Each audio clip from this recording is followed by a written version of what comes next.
Bonjour Rick, ça va bien? Bonjour David, ça va très bien toi-même? Oui, très bien, merci. On est ensemble en ce moment aujourd'hui pour parler du projet correctif Cerveau Performant.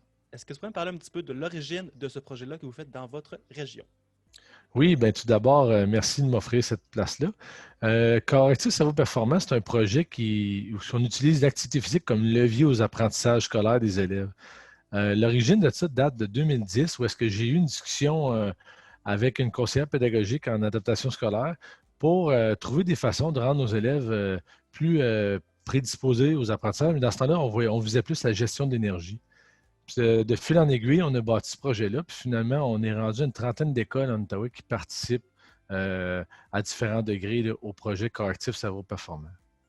Puis concrètement, comment ça se met en place dans une école ou dans un service éducatif, là? Le projet il se met en place souvent avec le leadership de la direction parce que c'est un changement de pratique qui va être qu'on va voir de la part des titulaires et aussi de l'enseignant d'éducation physique.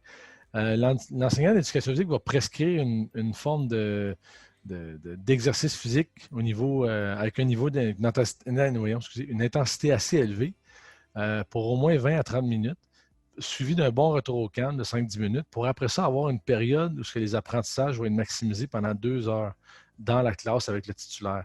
Naturellement, on a trouvé des façons de grouper, de faire en sorte que les enseignants travaillent avec des demi-groupes pendant ce temps-là au lieu des groupes complets.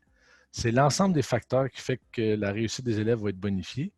Euh, on peut voir aussi les pauses actives. On va utiliser beaucoup les pauses actives comme moyen parce que ça, souvent, ça peut répondre à une question où est-ce qu'on n'a pas de plateau disponible. À l'hiver, on n'a pas besoin des habillés pour sortir.